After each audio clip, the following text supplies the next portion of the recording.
Live में आपका स्वागत। मैं राहुल ओझा आपके साथ। देखिए, बिहार की सियासत में हलचल है राज्यसभा चुनाव को लेकर के। कल वोटिंग होनी है और ऐसे में आज जो पटना में बैठकों का दौर है वो लगातार चल रहा है। राज्यसभा चुनाव की रणनीति पर मंथन किया जा रहा है। सबसे पहले संजय झा के आवास पर बैठक हुई। करीब 1 घंटे तक यहां पर बैठक चली है। सुबह 10 बजे से लेकर 3 बैठक शुरू हुई। मंत्री लेसी सिंह के आवास पर भी बैठक चल रही है। एनडीए के 12 बड़े नेताओं की ये बैठक है। 10 बजे से ही बीजेपी नेताओं की भी बैठक रखी गई। स्टेट गेस्ट हाउस में बीजेपी की बैठक चल रही है, तो दूसरी तरफ मंत्री मदन सहनी के आवास पर भी बैठक है। सुबह 10 बजे से मदन सहनी के यहाँ पर बैठक जो है वो चल रही है। तो अलग अलग नेताओं के आवास पर ये बैठक चल रही है। तो चाहे वो एनडीए के नेता हो या फिर विपक्ष के नेता, लगातार अपनी अपनी तैयारी, एकजुटता और कल होने वाली राज्यसभा की वोटिंग को लेकर के जो मंथन है, रणनीति है, वो तैयार की जा रही है।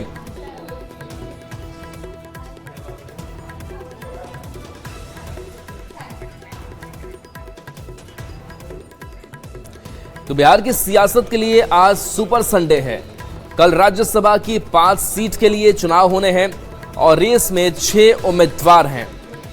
तो हम आपको बैठक की भी एक जो तस्वीर है वो हम बता रहे हैं। ऐसे में 5वीं सीट दोनों ही गठबंधन के लिए नाक की लड़ाई बनी हुई है और इसी रण को जीतने के लिए आज पटना में ताबड़तोड़ बैठकें हो रही हैं।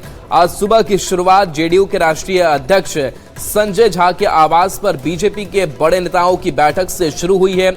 एनडीए के नेता हर मोर्चे पर रणनीति बनाने में लगे हैं। तो महागठबंधन की ओर से भी तेजस्वी यादव ने एड़ी चोटी का जोर लगा दिया है। अपने उम्मीदवार अमरिंदर सिंह धारी को जिताने के लिए शाम को तेजस्वी यादव ने भी बड़ी बैठक बुलाई है।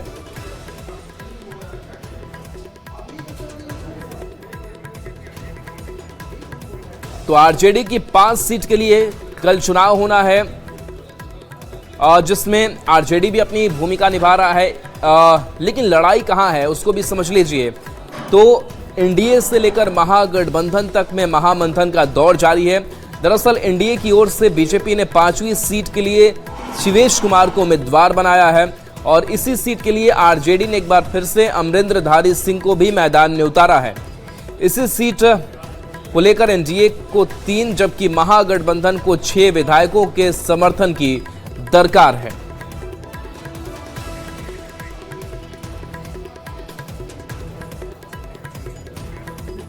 और देखिए, राज्यसभा चुनाव को लेकर के मंत्री विजय चौधरी का भी बयान सामने आया है। मंत्री विजय चौधरी ने कहा है कि हम ये 5 सीटें जो हैं वो जीत रहे हैं। इसके साथ साथ उन्होंने ये भी कहा कि एआईएमआईएम से हमारी कोई बातचीत नहीं हुई है। एनडीए के सभी घटक दल के नेताओं ने कहा है कि 5 सीट की जीत पक्की है और वो हर हालत में पक्की है। आरजेडी ने अपने विधायकों को और महागठबंधन के विधायकों को नजरबंद रख दिया है पनास होटल में। ये समझिए जो हड़कंप किधर है। हमारे विधायक शहर घूम रहे हैं, किसी दल के विधायक नजरबंद है। इसी से समझ लीजिए हड़कंप किधर है, जीत किधर है, हार की चिंता किधर है। 5वां उम्मीदवार कौन होगा? 5वां उम्मीदवार कौन होगा? हम लोग तो 5 उम्मीदवार हैं, 5वां से क्या मतलब है? हर उम्मीदवार का मूल्य बराबर है।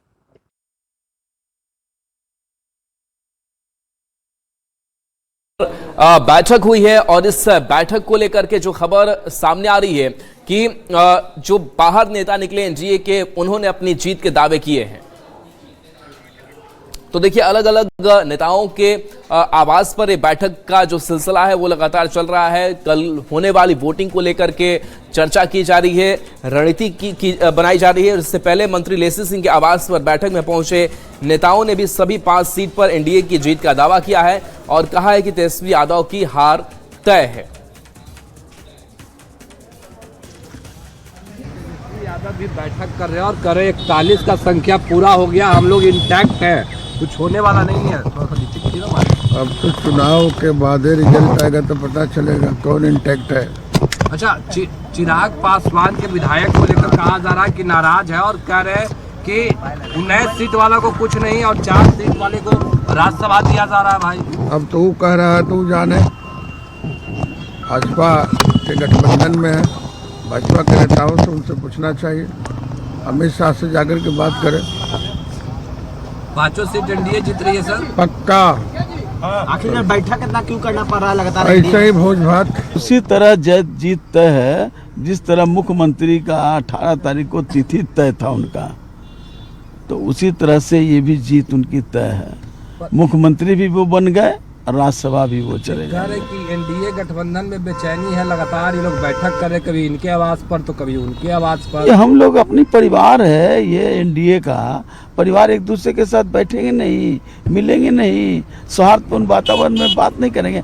उनके यहाँ तीसरा खींचदान नहीं ना मेरे यहाँ। चिराग को लेकर कहा जा रहा है कि नाराज है 19 कोई नाराज नहीं है, एनडीए मजबूत है, 5 सीट एनडीए जीत करके आएगी। 4 सीट तो मेरा क्लियर है, 5वां सीट जो शिवेश राम जी है वो महादलित चाहते हैं, और इसी से आप अनुमान लगा लीजिएगा जो शिवेश राम का जीत सुनिश्चित है। मतलब वो 5वां प्रत्याशी है शिवेश राम। हाँ हाँ बीजेपी मान गई है 5वें प्रत्याशी के तौर पे उनको। जी बीजेपी मान ली है कि 5वां प्रत्याशी वो होंगे, क्योंकि उपेंद्र कुशवाहा के बारे में कहा जा रहा था। अरे भाई, हम जो कहते हैं ऑथेंटिक बात करें। और देखिए, इस बीच राज्यसभा चुनाव को लेकर के तेजस्वी यादव भी एक्टिव नजर आ रहे हैं, आरजेडी भी एक्टिव नजर आ रही है। इन सबके बीच जो महागठबंधन के विधायक हैं उनको भी एकजुट रखने का प्रयास किया जा रहा है, उन्हें पटना बुला लिया गया है। लगातार तेजस्वी यादव बैठक ले रहे हैं, दूसरी तरफ कांग्रेस की तरफ से भी जो बैठक है वो की जा रही है। और इसी कड़ी में आरजेडी नेता तेजस्वी यादव ने महागठबंधन के सभी विधायकों को पटना में ही रहने का निर्देश दिया है। बताया जा रहा है कि चुनाव को देखते हुए आज विधायकों के साथ अहम बैठक भी की जाएगी। महागठबंधन के तमाम विधायक पटना के होटल पनाश में ठहरेंगे। बता दें कि कल का दिन बेहद महत्वपूर्ण माना जा रहा है, इसलिए रणनीति तय करने को लेकर लगातार बैठकों का दौर जारी है। बिहार की 5 सीटों पर राज्यसभा चुनाव हो रहे हैं और उसके मद्देनजर आज का दिन बेहद महत्वपूर्ण है, जहां एक तरफ एनडीए की तरफ से 5 सीट पर जीत पक्की हो, इसकी बड़ी तैयारी की जा रही है, तो वहीं महागठबंधन की तरफ से भी 1 सीट के मद्देनजर आज से विशेष निर्देश दिया गया है। तेजस्वी यादव ने अपने विधायकों को निर्देश दिया है कि पटना में ही रहना है और पटना के होटल पनाश में तमाम विधायकों के रुकने की व्यवस्था की गई है। यानी महागठबंधन के सभी विधायक आज पटना में ही रहेंगे, क्योंकि कल का दिन बेहद महत्वपूर्ण है। कल वोटिंग होगी और उसके मद्देनजर कोई रिस्क नहीं लेना है। यही वजह है कि तेजस्वी यादव ने अपने तमाम विधायकों को निर्देश दिया है। साथ ही साथ महागठबंधन के विधायकों को भी यही रुकने का जो निर्देश है वो दिया गया है। यानी होटल पनाश में तमाम महागठबंधन के विधायक रुकेंगे, क्योंकि कल का दिन बेहद महत्वपूर्ण है, जहां एक तरफ 5 सीटों पर एनडीए की पूरी कोशिश है कि जीत हासिल करे, तो वहीं महागठबंधन की भी कोशिश है कि 1 सीट पर महागठबंधन की भी जीत हो। यही वजह है कि तेजस्वी यादव आज बैठक भी करने वाले हैं अपने विधायकों के साथ, और उससे पहले उन्होंने फोन करके सबको निर्देश दिया है कि आपको आज पटना में ही रुकना है, कहीं कोई चूक ना हो, कहीं कोई कमी ना हो।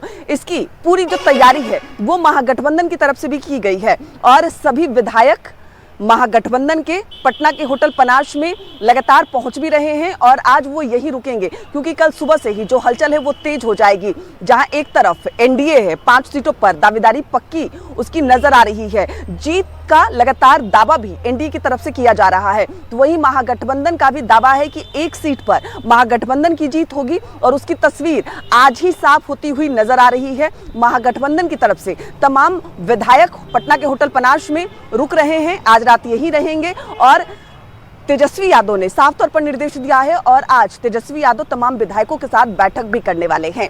विनीता मिश्रा, न्यूज़ 18 पटना। और देखिए, निशांत कुमार की राजनीति में एंट्री के बाद से विपक्ष ने परिवारवाद का सवाल उठाया। मंत्री अशोक चौधरी ने इस पर पलटवार किया है और कहा है कि निशांत क्वालिफाइड हैं, इसलिए वो हर योग्यता रखते हैं और हर काम कर सकते हैं। नहीं है क्या?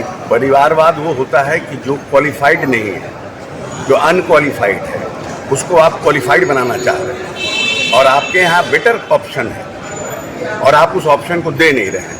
यहाँ पर है कि पिछले विधानसभा के चुनाव से ही नेता से लेकर के वर्कर तक उनको पार्टी में एक्टिव करने के लिए नीतीश जी पे जोर और देखिए इस बीच खबर कटिहार से सामने आ रही है, जहां गैस की कालाबाजारी को लेकर के लोगों की परेशानियां बढ़ी हुई है। गैस एजेंसी के बाहर लंबी कतारें लगातार देखने को मिल रही है। लोग अपनी गैस की बुकिंग भी एप्लीकेशन के जरिए नहीं कर पा रहे हैं। कटिहार की तस्वीर देख लीजिए, जहां ड्राइवर ट्रक से ही सड़क पर गैस की डिलीवरी कर रहा है। गैस लेने वाले लोगों से जब सवाल पूछा गया कि उन्हें किस कागज के आधार पर गैस मिल रहा है, तो उन्होंने कोई जवाब नहीं दिया। यहां तक कि गैस की डिलीवरी कर रहा ड्राइवर भी टाल मटोल में लगा रहा। यह मामला रानी सती गैस एजेंसी से जुड़ा हुआ है।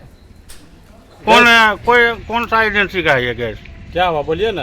कौन सा एजेंसी का बताओ ना। अपना गैस है, घर का गैस बेचे हम अपना। अभी जो हाईवे पर बेचा कौन सा गैस बेचा? तो अपना आदमी था, हम अपना आदमी को दिए। अपना आदमी दिया है? कोई पर्ची वगैरह? पर्ची वगैरह अभी हमारा है ना कार्ड, वो निकाल के अभी देंगे। हम अपना घर का गैस दे रहे हैं। क्या तो गैस दिया? कई को देंगे? क्या को दिया? कई को देंगे बोलिए। अभी जो हम लोग के पास डेटा उपलब्ध है उसके हिसाब से हम लोग के पास पर्याप्त स्टोरेज उपलब्ध है गैस सिलेंडर का। लोगों से मैं ये अपील करूंगी कि घबराए नहीं और कोई भी अफरा तफरी का माहौल ना बनाए, और किसी भी प्रकार की स्थिति को निपटने के लिए हम लोग तैयार हैं। इसी के लिए अलग से निर्देश भी तीनों सब डिविजनल ऑफिसर्स को दिया गया है कि उसे चिन्हित करके कोई अगर होर्डिंग की कालाबाजारी कर रहा हो, और इसके साथ साथ होर्डिंग और कालाबाजारी अगर कोई कर रहा है, क्योंकि माहौल का अभी हमारे पास अवेलेबिलिटी है पर्याप्त। इसकी किल्लत यहाँ भी देखने को मिल रही है, और यहाँ भी वही लंबी कतारें, लंबी लाइनें लोगों के दिख रही है। लोग पैनिक भी हो रहे हैं क्योंकि उनकी गैस बुकिंग नहीं हो पा रही है, और ऐसे में उन्हें सिलेंडर मिलने में भी काफ़ी तकलीफ हो रही है। तो रसोई गैस के लिए लंबा इंतजार लोगों को करना पड़ रहा है। ये तस्वीरें सामने आई है, जहां लोगों ने अपना दूसरा काम धाम तक छोड़ दिया है। पताई से भी एक ऐसी तस्वीर मोतिहारी की, जहां सड़क के किनारे घंटों लाइन में लगकर रसोई गैस का लोग इंतजार कर रहे हैं।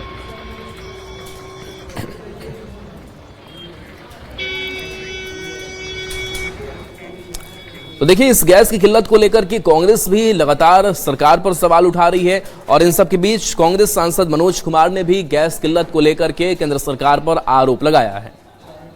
2 दिन पीछे आपने देखा होगा, हम लोग सदन का मैं भाग हूं, और आपने सुना होगा मिनिस्टर साहब का, जो पुरी साहब हैं, उनका आपने बयान सुना होगा। और उनके बगल में बैठे थे संसदीय मंत्री किरण रिजिजू जी। उन्होंने क्या किया? मिनिस्टर साहब ने क्या कहा? भारत में कोई शॉर्टेज नहीं है। बगल में बैठे हैं संसदीय मंत्री, वो कह रहे हैं कि ये जो समय है क्रिटिकल टाइम है, खराब समय में हम गुजर रहे हैं, और पक्ष और विपक्ष को एक साथ खड़ा होना चाहिए। मीडिया बता रहा है एलपीजी 50 से 60 रुपया जो घर वाला है वो बढ़ गया, और कमर्शियल 110 से 115 बढ़ गया। किसके ऊपर भरोसा करें? और देखिए, मोतिहारी से बड़ी खबर है, जहां पर अगलगी की घटना सामने आई है। शॉर्ट सर्किट से बताया जा रहा है कि यहां पर आग लगी है। आग लगने से लाखों का नुकसान हुआ है। दमकल की गाड़ी भी मौके पर पहुंची है। तो मोतिहारी से ये बड़ी खबर, जहां घड़ी की दुकान में आग लगी है। शॉर्ट सर्किट से ये भीषण आग लगी है। आग लगने से लाखों का नुकसान हुआ है। दमकल की गाड़ी भी मौके पर पहुंची है और इस आग को बुझाने की कोशिश की गई है। टाइगर शोरूम है। पटना के परसा बाजार थाना क्षेत्र से ये खबर है, जहां पर एक शख्स का हथियार लहराते वीडियो वायरल हुआ था, और इस मामले में कार्रवाई पुलिस ने की है, एक्शन लिया गया है, और इस शख्स की गिरफ्तारी भी अब हो चुकी है। वायरल वीडियो के आधार पर पुलिस ने महुली गांव निवासी कुख्यात बदमाश मंटू को गिरफ्तार किया है। वीडियो में युवक देसी कट्टा और तलवार लहराते नजर आ रहा था। थाना प्रभारी के निर्देश पर पुलिस टीम ने छापेमारी कर आरोपी के पास एक देसी कट्टा, एक जिंदा कारतूस और तलवार बरामद की। आरोपी के खिलाफ आर्म्स एक्ट समेत अन्य धाराओं में मामला दर्ज कर आगे की कार्रवाई की जा रही है।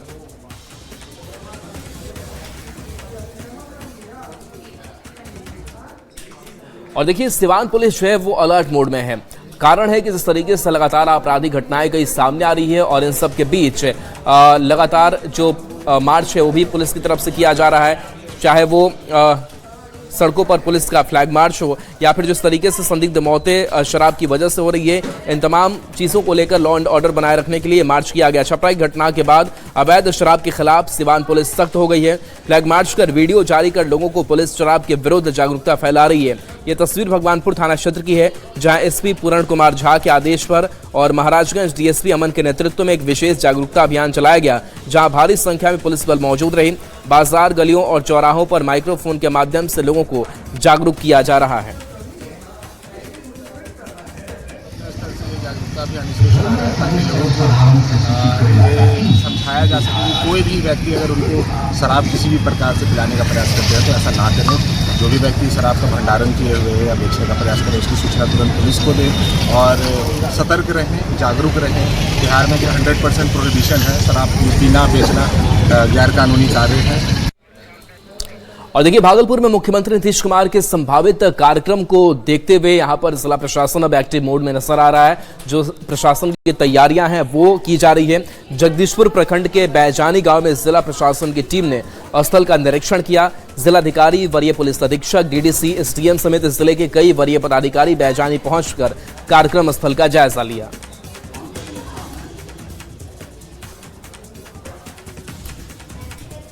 अभी हम लोग तैयारी कर रहे हैं, प्राप्त सूचना अनुसार माननीय आ सकते हैं। उसी के संबंध में हम लोग सभी विभाग के अधिकारियों के साथ अभी बैठक कर रहे हैं, आवश्यक तैयारी कर रहे हैं। देखिए, माननीय का किसी जिला में आना वो जिला के लिए सबसे खुशी की बात होती है और उनके समय के हिसाब से हम लोग एडजस्ट करते हैं। राज्य बहुत बड़ा है तो उनका समय अभी मिलने की संभावना है, तो हम लोग तैयारी कर रहे हैं। और देखिए, इस बीच सासाराम से बड़ी खबर है जहां पर डीजीपी ने एक कार्यक्रम का शुभारंभ किया और बिहार के पुलिसिंग सिस्टम को और दुरुस्त करने की पहल लगातार की जा रही है। बिहार पुलिस के लिए लगातार जो अत्याधुनिक सुविधाएं हैं वो मुहैया कराई जा रही है, इंफ्रास्ट्रक्चर जो है वो मुहैया कराया जा रहा है। और इस बीच जो तस्वीर सामने आई है, पुलिस शूटिंग प्रतियोगिता का उद्घाटन किया गया है। से थोड़ी शूटिंग प्रतियोगिता आयोजित की जाती रही है। इस बार 3-4 वर्षों का गैप हो गया है और यह जो विभिन्न हमारी वाहिनियां हैं, बटालियंस है, उसमें भाग लेते हैं हमारे जवान पदाधिकारी और इनमें एक अच्छे शूटर के लिए एक प्रतिस्पर्धा कायम रहे हमारे वाहिनियों के बीच, हमारे जवानों के बीच, इसके लिए आयोजित की जाती है।